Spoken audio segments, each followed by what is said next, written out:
We'll be chilling and having a good time. Doesn't matter if the snow is falling or the wind blows and the rain is pouring. Hey guys, and welcome back to another video. If you're new here, my name's Lynsee. This is my world. First things first, if you're new to the channel and you've never been here before, make sure you hit that subscribe button, and if you're already a subscriber, have my notifications turned on. That way you never miss a video from your girl. Today I want to show you guys a post-cheat day workout. It's just an example of a workout that I typically like to do at the gym after I've had a cheat day, and this workout was actually one that I did the day after I had a cheat day, so I might look a little puffy in the video, but I wanted it to be like real and raw for you guys, so that's that. But I also want to go over just like some post-cheat day tips that I like to implement into my day. So let's get to that. The day after, I like to make sure I'm getting in a decent amount of cardio, so I'll just step onto any cardio machine. And this day my cardio machine of choice was the treadmill, so I started off with a banded walk where I just put the band around my knees, do a slight bend at the knee, and then just kind of start marching on the treadmill.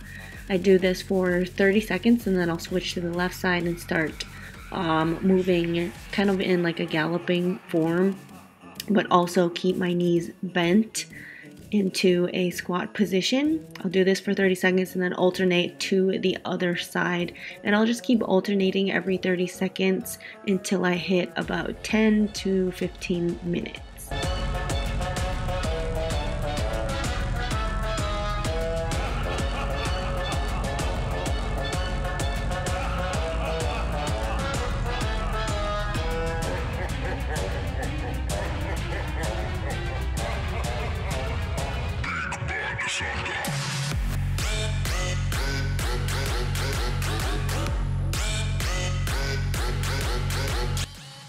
One of my favorite exercises is the hip thrust because I like to grow my glutes, and this particular machine is called the Glute Drive. It's new at my gym and I absolutely love it. It's really great for isolating the glutes. So for this exercise I decided to do a single leg hip thrust where I strap myself in and put some weights on each side, and then one foot is on the platform, the other is lifted. I lift, and essentially you want to feel a squeeze at the top. It's really great for isolating the glutes. So for this one I did 3 sets of 10. Next I took a kettlebell. You can also use a dumbbell, and I'm just doing some pulsing squats. I really like to work on my legs and my glutes, especially after a cheat day, just because I have so much like added calories and carbs to work with.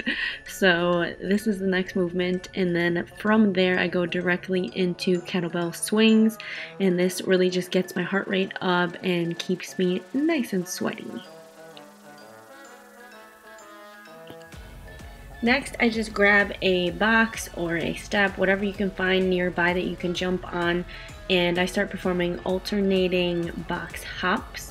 So you just have one step on the box at all times, and you want to create some air as you jump at the top.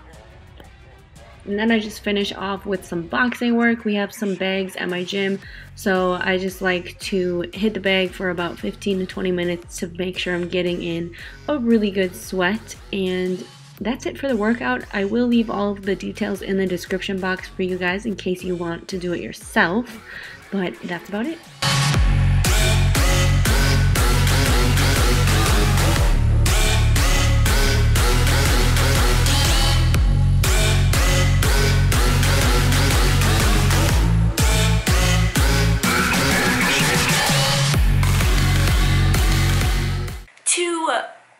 Go along with the workout, I also want to share some of my post cheat day tips that I kind of like to implement the day after. Alright, so my first tip that I want to go over is managing that like fake or false hunger that you think, like when you wake up the day after a cheat day, you're going to be really hungry, or you'll feel like you're really hungry because your blood sugar is fluctuating and it's just gonna be all over the place. So being able to kind of like ease that and just realize that it's not real authentic hunger, you're just kind of like coming off of a cheat day.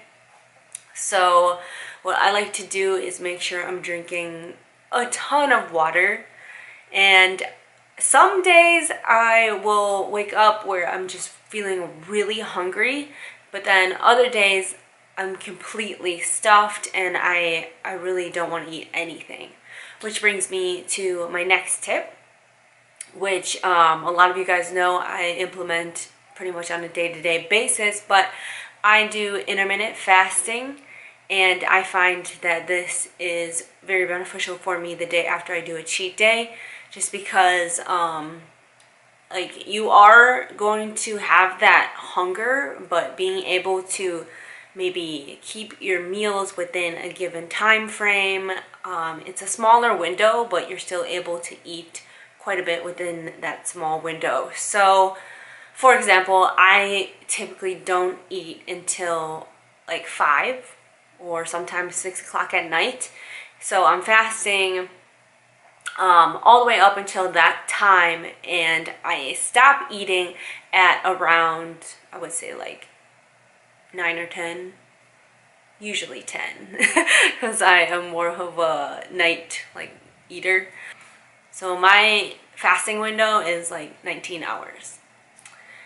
Again, it doesn't really work for everybody, and I'm not saying that you should do this specifically for you or that you should do cheat days or anything, but I just wanted to kind of like give you guys some answers, because a lot of you ask me questions about what I do the day after I do a cheat day. So intermittent fasting really helps me out. I have a big appetite naturally, so but I found that by starting intermittent fasting, it's been easier for me to start my fast later in the day, just because I don't really crave anything and I'm not that hungry. So sometimes I'll have like dandelion root tea, some sort of detox tea, or even just like hot water with some lemon squeezed in there, maybe some cayenne pepper. Or I will also do like an apple cider drink with some hot water, apple cider vinegar, cinnamon, maybe like a squeeze of lemon juice as well. So having that, and then along with that, I drink a ton of water. I naturally drink a gallon of water a day, but the day after a cheat day, I'm really thirsty, and I just kind of want to like make sure that I'm flushing everything out.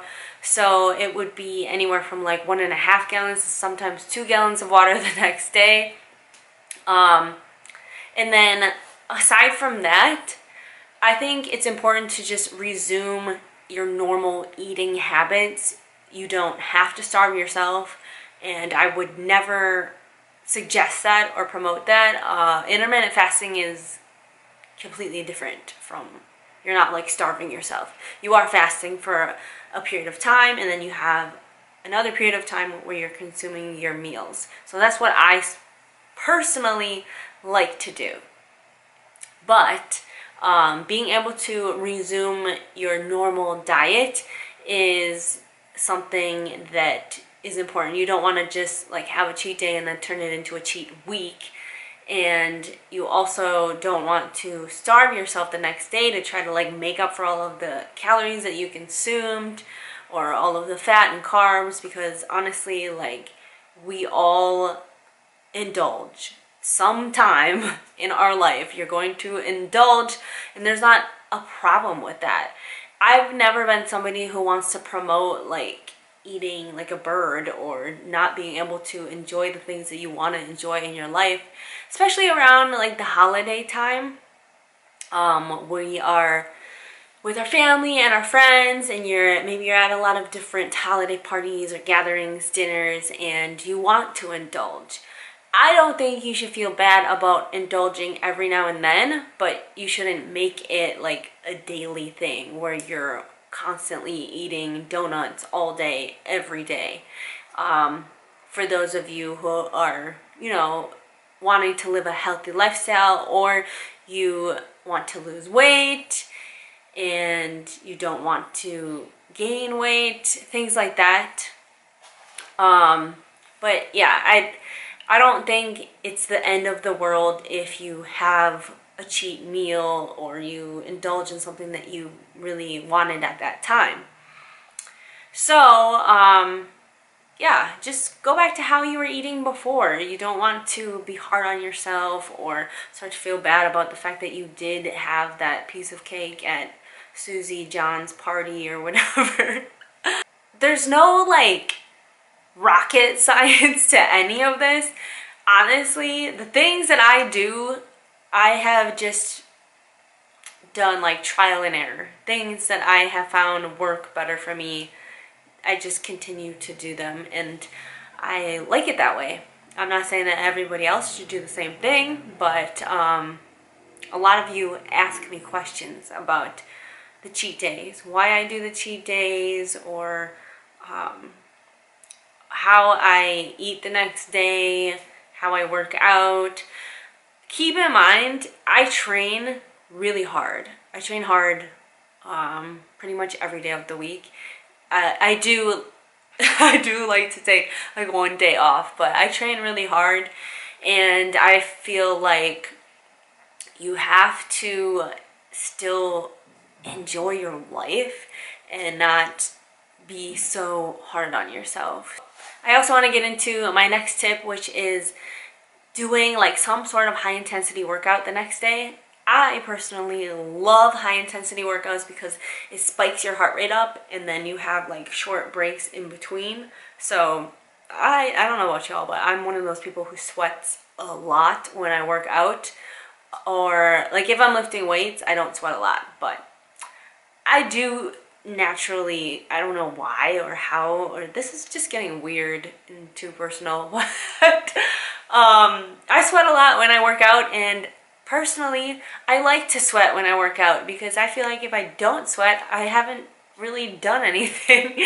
I'm just one of those people who, when I sweat, I feel accomplished in the gym. So high intensity workouts for me, love them, especially the day after a cheat day.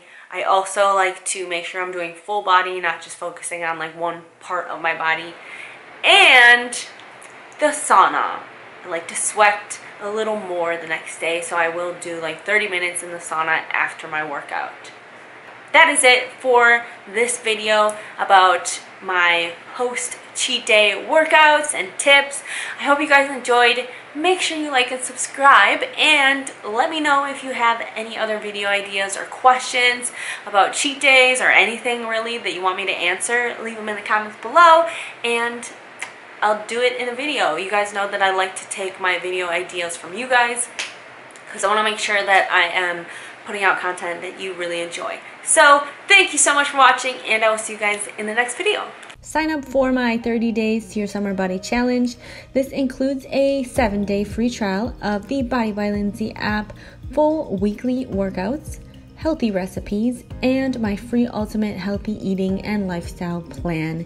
You will also have a chance to win a 14-day custom training and meal plan with me. All you have to do is sign up at bodybylynsee.com and download the app today.